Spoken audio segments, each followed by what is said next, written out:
और मेरे भाई क्या हाल चाल, कैसी हो बहन? काम करो कि नहीं करो, सबसे इंपॉर्टेंट चीज़ है अपनी ज़िंदगी में काम करो। सिर्फ काम काम नहीं, अपने दिमाग पे अपनी नॉलेज बढ़ाने के लिए हो सकता है कोई स्किल्स बिल्ड कर सकते हो सकता है कोई हॉबीज़ हो उसमें टाइम दो, हो सकता है अपनी फैमिली के साथ टाइम बिताओ। ये सारी चीज़ें एक तरह से पर्सनल काम के अंदर आती हैं, यानी कि तुम अपनी ज़िंदगी पे वर्क कर रहे हो, सेल्फ वर्क, दैट्स काम, राइट। आज हम बात करने वाले हैं राज कुंद्रा की होल सिचुएशन के बारे में, क्योंकि ये चीज़ अगर आप ऊपर से देखो तो दो चीज़ों में विभाजित हो गई है। एक है बहुत इंपॉर्टेंट डिबेट जो कि आई डोंट थिंक, मैं देख रहा हूँ हज़ारों आर्टिकल्स मैं इस पर पढ़ चुका हूँ, उसमें नेसेसरली बात करी जा रही है, let's just say 40% memes exist कर रहे हैं और 60% कॉन्वर्सेशन एग्जिस्ट कर रही है। वहाँ तक I would have understood, but यहाँ पे मैं एक्चुअली देख रहा हूँ 60% जो कॉन्वर्सेशन एग्जिस्ट करनी चाहिए वो एक्चुअली लोगों को पता भी नहीं कॉन्वर्सेशन क्या है, क्योंकि ऐसी कोई कॉन्वर्सेशन चल ही नहीं रही। ऑल वी सी इज पहला चीज़ प्रोग्रेशन, इस पर क्या चल रहा है जो कि आप देख रहे हो इस टाइम पे, कि जिसके भी लॉयर वॉयर जो भी सिनेरियो चल रहा है उसमें वो they trying to twist the porn narrative to, इसको इरोटिका में कहीं ना कहीं हम सबमर्ज कर दें, क्योंकि हमने जहाँ इरोटिका में घुसा दिया इस वर्ड को, पॉर्न को, हमने उसको ब्लर कर दिया। इरोटिका को अगर अभी मैं यहाँ पे किसी से भी तुमसे पूछूं, नीचे कमेंट्स में एक्सप्लेन करने की कोशिश करो कि भाई है क्या इरोटिका। 50 लोगों में से हो सकता है 50 की डेफिनेशंस कहीं कहीं बस ओवरलैप कर रही है, बट अलग अलग अंडरस्टैंडिंग है। और ये बहुत ही स्मार्ट चीज़ है जैसे फ्रॉम अ लॉयर्स पर्सपेक्टिव कि अगर आप कर सकते हो, क्योंकि पॉर्न की डेफिनेशन अगर मैं 50 लोगों से कहूँ तो वो बहुत सिमिलर होगी। सो अगर हम बचाना चाहते हैं तो हम क्या करें, उस चीज़ को मडल कर दो, मडी कर दो, कीचड़ कर दो उसमें, ताकि आदमी उसको ढूंढने में वो कहना क्या चाह रहा है उसको परेशानी हो, क्लैरिटी मिटा दो आर्ग्यूमेंट से। सो उसको इरोटिका वर्ड में घुसाने की कोशिश करी जा रही है, बट हम 4 स्टेप हमें पीछे लेना चाहिए और हमें एक क्वेश्चन पूछना चाहिए यहाँ पे हम बात क्या कर रहे हैं। वो बात में आता है कि पॉर्न को हम 2 तरीके से देखना हमें, एक हो गया लीगल पॉर्न, एक हो गया इलीगल, यानी कि कंट्री जहाँ पे पॉर्न लीगल है बनाना, और दूसरी जगह हमें देखना है जहाँ पे कंट्री जैसे कि हमारा देश हो गया जहाँ पे पॉर्न है इलीगल बनाना। लीगल पॉर्न इंडस्ट्री की बात कर लें, जैसे कि पॉर्न हब हो गया, अब अमेरिका में तुम्हारा पॉर्न हब है, हज़ारों तुम्हारी वेबसाइट्स एग्जिस्ट कर रही हैं। निकोलस क्रिस्टोफ एक न्यूयॉर्क टाइम्स का कॉलमनिस्ट है, एक्चुअली में जर्नलिस्ट है, I don't think New York Times से एक्सक्लूसिवली ही राइट्स फॉर देम, और उसका एक बहुत तगड़ा एक्सपोजर था पॉर्न हब पे। कोई भी पढ़ सकता है, निकोलस क्रिस्टोफ डालो और न्यूयॉर्क टाइम्स, या फिर सिंपल डाल दो पॉर्न हब, आपको वो आर्टिकल मिल जाएगा जहाँ पे उसने बिल्कुल धज्जियाँ उड़ाई है। उसने बेसिकली एक्सपोज किया कि एक कंट्री जहाँ पे लीगल है पॉर्न, जहाँ पे इस वेबसाइट में ट्रांजैक्शंस होते हैं मास्टर कार्ड और वीज़ा, बेसिकली तुम्हारे इट्स नथिंग हिडन, कुछ चोरी नहीं हो रही। इंसान जिसको सब्सक्राइब कर रहा है वो अपना card, bank statement, credit card, सब कुछ उसमें आने में इन्वॉल्व करने में उसे परेशानी नहीं होती। हम सब ओपनली ट्रेड कर रहे हैं अगर हमें ये चीज़ चाहिए तो। उस ओपननेस में ऑफ पॉर्न हमें पाया गया भयंकर अमाउंट में चाइल्ड पोर्नोग्राफी उस वेबसाइट पे थी। दूसरा, there is a lot of porn जहाँ पे कि लोग फॉर एग्जाम्पल जो कोशिश कर रहे हैं उसको टेक डाउन करने की, जिनकी इलीगली अपलोड कर दी गई है, कंसेंट के बिना अपलोड नहीं करी है। किसी ने भाई किसी के साथ पार्टी करी, किसी ने किसी को ड्रग्स खिला दिया, किसी ने किसी को बेहोशी के टाइम पे, किसी ने किसी को कभी रिलेशनशिप हुआ करेगी तब उन्होंने अगर कुछ पिक्चर्स किसी ने सेंड कर दिया, किसी ने कोई वीडियो सेंड करी थी, उस ब्रेकअप के बाद जैसे रिवेंज पॉर्न कहते हैं वो अपलोड कर रखी है, और ये लोग कोशिश कर रहे हैं, लॉयर्स इन्वॉल्व करके बैठे हैं, पता नहीं कितनी कोशिश कर ली, और ऐसी वेबसाइट्स उनके वीडियोज़ नहीं हटा रही। तीसरा, trafficking. There are videos on these websites जो कि इन्वॉल्व पीपल जिन्हें ट्रैफिक किया गया है, और इस इंडस्ट्री में अब वो there making videos of them, sex videos, और वो अपलोडेड हैं। ही ऑल्सो एक्सपोज कि काफ़ी इसमें से वीडियोज़ हैं जो कि एक्चुअल में ये पॉर्न नहीं है, क्योंकि ऐसी एक कैटेगरी की भी लोग में बहुत वांट होती है जिसमें एक्चुअल में ये रियल वे में दिखाया जा रहा हो आपको, फोर्स्ड सेक्स कह सकते हो आप इसको, जो हम रेप की बात कर रहे हैं, ठीक है। जब ये एक्सपोज हुआ समझ लो पॉर्नहब की धज्जियां उड़ गई, बैंक अकाउंट हमारा, वीज़ा, मास्टर कार्ड, ये सब ने पीछे हट गए इससे। पॉर्नहब ने पूरा क्लीन अप किया है अपनी वेबसाइट को, और बहुत सारी वेबसाइट्स ने एक्चुअली अपना पता नहीं कितने घंटों का, कितने ज़्यादा जीबी या terabytes, I don't know, but सारा कंटेंट ही उन्होंने हटाया, बिकॉज इनकी पूरी मोनेटाइजेशन की जितने भी सोर्सेज थे वो सब पीछे हट रहे थे। जब उनको पता चला, ऑब्वियसली चाइल्ड पॉर्न सुन के कौन होगा जो कहेगा हाँ भाई मैं अपने कार्ड्स, अपने मास्टर कार्ड कह रहा हाँ प्लीज़ आप मेरे कार्ड यूज़ करिए यहाँ पे देखने के लिए।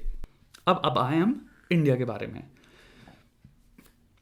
इस इंसान का जो भी हुआ है, पुलिस स्टेटमेंट में एटलीस्ट ये है, सो सब कुछ अलेजेडली है अभी, कि जो भी इसकी ऐप थी, कोई कह रहा है एक ऐप थी हॉटशॉट्स जो डिलीट हो चुकी है, कोई कह रहा है और ऐप्स भी थी, 2-3 ऐप्स थी जिन्हों मैं अलग अलग आर्टिकल्स की इंफॉर्मेशन के हिसाब से बता रहा हूँ, अब सब इस वक्त अलेजेडली है। तो कि it range from soft core to hard core.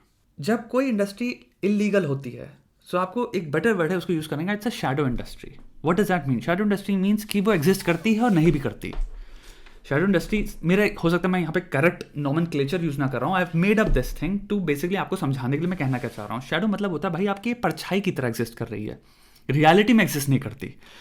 जब कोई चीज़ परछाई में एग्जिस्ट करती है तो उसके सारे लीगल बाउंड्रीज, बाउंडेशंस, रेगुलेशंस, किसी भी तरह की ओवरसाइट, सारी चीज़ें गायब हो जाती हैं। यानी जो भी इस चीज़ को कर रहा है या ओन करता है उसके पास पावर है to make whichever rules they want to for the purpose of creating what they are. यानी कि जो प्रॉफिट क्रिएट करने के लिए उन्होंने ये जो भी स्टार्ट किया है, दिस सॉफ्ट हो हार्ड हो, जो कुछ भी कर रहे हैं उसमें भी किसी तरह का रोक टोक, रेगुलेशन, ओवरसाइट, रिस्पॉन्सिबिलिटी, ऑब्लिगेशंस नहीं है। कोई डर नहीं है इन्हें किसी तरह की बाय लॉज, ये सब अग्रीमेंट या लॉज इन्हें फॉलो नहीं करने। जब ये इंडस्ट्री शैडो इंडस्ट्री होती है तब क्या क्या चीज़ें हो सकती हैं, इसमें हमें कुछ चीज़ें कंसिडर करनी चाहिए। हो सकता है जिससे थोड़ी सी गंभीरता इस आर्ग्यूमेंट में आए। पहली चीज़ एग्जिस्ट करती है भाई, एक्ट्रेसेस जो आ रही हैं, जो भी इन्होंने साइन करा, let's just call them actors for an instance, because जितना भी एक्सपोज हुआ है उसमें पता चला है बहुत सारे लोगों को इन्होंने, बहुत सारे एक्टर्स जितने भी न्यू कमर्स मुंबई में आ रहे हैं उनको इस प्रिटेक्स से, इस एक्सक्यूज से उठा के लोग साइन अप करते हैं कि हाँ आपको एक्टिंग जॉब देंगे, फिर उसको बताते हैं हाँ आपका किसिंग सीन है, आपका सेक्स सीन है, या फिर वो कुछ है, फिर उससे वो चीज़ें और आगे बढ़ती चली जाती हैं। तो मेरा पहला क्वेश्चन याद है भाई, एक्ट्रेसेस की जितनी भी राइट हो गई, क्या अग्रीमेंट है इसमें? क्योंकि जब ये कोई चीज़ लीगल नहीं है तो कोई भी लीगल एग्रीमेंट भी नहीं हो सकता इसमें। आपने किसी को ले आए, आप किस लेयर से, किस धोखे से, किस तरीकों से इस्तेमाल करके इंसान को आप घुसेड़ हो इस इंडस्ट्री में, वो तरीके बहुत डरावने और खूंखार हो सकते हैं। क्योंकि भाई इसमें कोई लीगल रिपरकशंस नहीं है। जो इंसान विलंबित हो गया, जो इंसान आप ज्वाइन कर लिया इस चीज़ को, फिर उसने एक बार भी कर लिया है, उसने एक बार इलीगल चीज़ कर ली है, तो अगर वो छोड़ना भी चाहे तो एक बहुत बड़ा डर है, क्योंकि उनके पास कोई लीगल रेमेडीज नहीं है उस चीज़ को अब अवेल करने के लिए, अपने आप को निकालने के लिए यहाँ से वो फंस गए हैं। और ये चीज़, ये पॉन इंडियन इंडस्ट्री जो भी होगी उनको ये पता है, जो लोग ये काम कर रहे हैं। दूसरा, blackmail. There is a huge possibility हो सकता है, क्योंकि हम यहाँ पे मैंने निकोलस क्रिस्टोफ वाला आर्टिकल जो एक्सपोजेस में बात करते हैं, जब एक लीगल जगह पे हो रहा है वहाँ में आपको दिख रहा है कि भाई there is a immense amount of तुम्हारा रिवेंज पॉइंट चल रही है, ब्लैकमेल चलता है बहुत ज़्यादा लोगों में, इस इंडस्ट्री में। सो एक बात बताओ, ऐसी इंडस्ट्री जो कि अगेन शैडो इंडस्ट्री है, वहाँ पे इट्स सो ईजी कि भाई अगर तुमने ये चीज़ कर ली है अब हम तुम्हें ब्लैकमेल कर सकते हैं, और क्योंकि ये इलीगल है वो इंसान के पास कोई रेमेडी भी नहीं है। तीसरा, there is a huge possibility वहाँ पे ड्रग्स हो, आप ड्रग करके किसी के साथ सेक्स करवा रहे हो और फिर उस ड्रग्स को वापस बी पॉइंट पे आ जाओ कि भाई आपने किसी ड्रग करके किसी सेक्स सीन शूट करवा दिया, आपने कुछ भी कर दिया किसी भी सब्सटेंस को यूज़ करके, फिर आप उसमें ब्लैकमेल कर दो कि भाई अब तुमने ये कर दिया है, तुम्हारी ये क्लिप हो गई है, तुम तो आए गए हो। उस इंसान के पास कोई एवेन्यू नहीं है निकलने का। चौथा चीज़ आती है ट्रैफिकिंग। जितने भी इंडियन पॉन्ड्स में चल रही है, आपको अगर पता हो इंडिया में बहुत बड़ी ट्रैफिकिंग की प्रॉब्लम है, चाइल्ड ट्रैफिकिंग की प्रॉब्लम के बारे में आपने 100% सुना भी है। There are movies made, international movies बनी हुई है उस चीज़ में। और आप खुद भी अगर आप सिंपल रेलवे स्टेशन से जाके, आप दुनिया में बस स्टेशन से कहीं भी चले, आप बच्चों को देखते हो भीख मांगते हुए, there is a lot of trafficking involve in that. ठीक है, तो एक चीज़ समझो, अगर बहुत ज़्यादा ट्रैफिकिंग हो रही है जो तुमने अपने नज़रों से देखी हुई होते हुए, तो याद रखो उसमें कहीं ना कहीं सेक्स ट्रैफिकिंग भी इन्वॉल्व है। तेरा रैकेट्स जो कि सेक्स ट्रैफिकिंग भी करे उन्हीं बच्चों के साथ। There is a lot of people जो बहुत सारी फक्ड अप चीज़ों में इंटरेस्टेड हैं टू पे अ लॉट ऑफ मनी। जब भी किसी चीज़ की डिमांड है, तो वहाँ कहीं ना कोई सप्लाई करने वाला बैठा है। तो आप यहाँ पे समझिए ट्रैफिकिंग से, क्योंकि एक शैडो इंडस्ट्री है, यहाँ पे हमें नहीं पता कितने लोग हैं, बच्चे हो गए 16 साल के हैं, 17 साल के हैं, 15 साल के हैं, 14 साल के लड़कियां हैं, 13 साल की लड़की है, कुछ भी जो चीज़ चल रहा है, कौन रेगुलेट कर रहा है? किसको पता चल रहा है वो लड़कियां कहाँ से आई है? उनको आपने ड्रग कर रखा है, उन्हें कुछ आइडिया ही नहीं वो क्या हो रहा है, उन्हें प्रॉपर्टी तरह हम ट्रीट कर रहे हैं। हमें तो पता है भाई ये जो इंसान लाया है, वो जो इनसे कहेगा वो ये हम करवा सकते हैं, और हमारे लिए ईजी वीडियोज़ हो गए बनाना। लास्ट पॉइंट आता है ई, मे बी यहाँ पे प्रोस्टिट्यूशन भी चल रहा हो। आप अगर जैसे आपने इस इंडस्ट्री में कर लिया और किसी को फंसा लिया ब्लैकमेल के थ्रू, आपने ड्रग्स करवा रहे हैं, क्योंकि इन सब इंडस्ट्रीज की अगर आप all over the world reports पढ़ोगे तो आपको बहुत ज़्यादा पता चलेगा कि कई बार क्या होता है, इन तरह के लोगों में जिन लोगों को दे टारगेट वल्नरेबल यंग पीपल, जिनके घरों में प्रॉब्लम चल रही, जिनके घरों में पैसे की प्रॉब्लम है, और उनको फिर ये ड्रग्स में घुसा देते हैं। दीज आर पैटर्न्स जो आपको मिलेंगे, क्योंकि आप इंसान को दिमाग से सिडेटेड रखते हो, ज़्यादा उसको आप अपॉर्चुनिटी या पावर ही नहीं देते हो।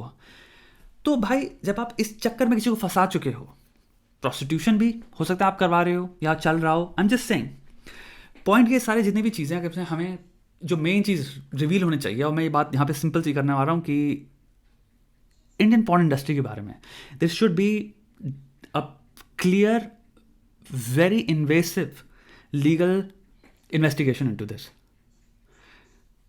whole thing. I think हमारा टाइम आ गया भाई, हम ब्लाइंड आई क्लोज करके ना बैठें मेरी ज़िंदगी में। इसलिए आई एम 31, मैं आपको एक चीज़ बताना चाहूँगा, अपनी ज़िंदगी में कभी भी, अपनी पूरी लाइफ में मैंने इंडियन पॉर्न कभी खोल के नहीं देखी, जानबूझ के नहीं देखी, क्योंकि मुझे ये सारी चीज़ें हमेशा से दिमाग में आती थी।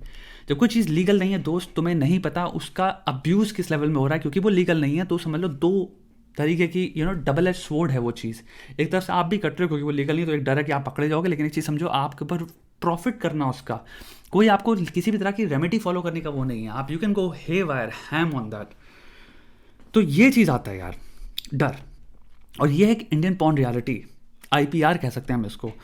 एंड हमें इस IPR के बारे में बहुत ढंग से सोचना चाहिए, और हमें हमारी पूरी डिबेट इसके बारे में होनी चाहिए। हमें इस पूरी इंडस्ट्री पे, हमारे देश को, एटलीस्ट हमारी जो वो एजेंसीज हैं, इलीगल क्योंकि है ये चीज़, इस पर पूरी ढंग से घुस के देखना चाहिए कि भाई क्या है, इसके अंदर हो क्या रहा है, फुल फ्लेजेड रियलिटी क्या है। The reason why made this video is because मैं चाहूँगा, जो मैंने स्टार्टिंग में बोला कि भाई 60-40 का अगर रेशियो होता, काश, आई होप सो, वो रेशियो एक्चुअल में हो भी जाए। और वो इंडस्ट्री जो अभी तक साइलेंट शैडो में चल रही थी, जिसके बारे में किसी को कुछ नहीं पता था, ऐसे कितनी सारे और किस लिमिट में चल रही हूँ, वो कैसे पता चलेगा। आई थिंक 60% एटलीस्ट मीम्स के बियॉन्ड, मीम्स को ही एक्चुअल में यूज़ करके कि इंसान को आपने हंसा के ले आए, और आपने फिर ये बात भी कर ली ताकि इंसान कहे हाँ हाँ हाँ, हंसी भी आई, ये अच्छा मीम था, लेकिन हाँ यार ये बात एक्चुअल में इंपॉर्टेंट है, क्योंकि हमारे आने वाली जनरेशन, हमारे आने वाले जितने भी लोग हैं, ये इसको कंसर्न करती है। हम एक बहुत ही ब्रॉड रियलिटी में एंटर कर चुके हैं, जो कि है इंटरनेट रियलिटी, जहाँ पे हम अब ब्लर कर रहे हैं बहुत सारी लाइन्स, बहुत सारे तरह का काम, जिसमें आपको समझ नहीं आ रहा भाई इसको हम कहें कि यार ये एक्चुअल में सॉफ्ट कोर ही इंसान कर रहा है, ये एक्चुअल में रोटी का है, ये इंसान एक्चुअल में पॉर्न है, क्या है। हम खुद अपने दिमाग से एक तरह से डिबेट करते रहते हैं, क्योंकि हमें डर लगता है बोलने पे भी, और सारी चीज़ें हो रही हैं, तो हम उस चीज़ की इतनी स्टार्टिंग लाइन पे हैं अभी कि हमें ये खुद भी नहीं समझ में आता कि भाई इसके बारे में डिस्कशन कैसे करें। सो एटलीस्ट जब हम वो स्टार्टिंग लाइन के बारे में डिस्कशन नहीं कर सकते, जो कि आपको लग रहा है ओ शिट ये पॉलिटिकली करेक्ट नहीं है, तो एटलीस्ट आप जो एक्सट्रीम है, जो मैंने बात करी है 5, उस पर तो कर सकते हो ना, वो तो इंपॉर्टेंट बनेगा ना। आई होप आप इस वीडियो को शेयर करोगे, जस्ट बिकॉज, ताकि इस डिस्कशन पे लोगों की नज़र जाए, लोगों के कान में सुनाई दे, लोग सोचने पे थोड़ा मजबूर हो सकता है कोई बड़ा इंसान ये वीडियो सुना के, हो सकता है अपने टीवी, अपने किसी रेडियो, अपने किसी भी प्रोग्राम में बात ही कर ले इस चीज़ के बारे में कि हाँ यार एक्चुअल में इलीगल इंडियन पॉर्न रियलिटी के बारे में बात कर लें, राइट। शिल्पा शेट्टी हो गया, राज कुंद्रा एलिजिडली जो है, भगवान के उस पर पूरी इन्वेस्टिगेशन हो, एक्चुअल में भगवान नहीं, हमारी सरकार, मुंबई की सरकार जो भी इन्वेस्टिगेशन कर रही है, जो भी बॉडीज़ हैं जो इन्वेस्टिगेट करेंगी, वो फुल फ्लेजेड इन्वेस्टिगेशन करें, but beyond that safety, the extremes should at least be corrected, right. Channel को सब्सक्राइब करो दोस्त, तुम्हारे दबा के ऐसे वीडियोस आने वाले हैं। ऑलमोस्ट मैं कोशिश करूंगा हर रोज़ एक दबा के बढ़िया सोचने पे मजबूर करने वाला, एक ऑल्टरनेटिव पर्सपेक्टिव आपको ग्रांट करने वाला वीडियो मिले। काम करते रहो दोस्त।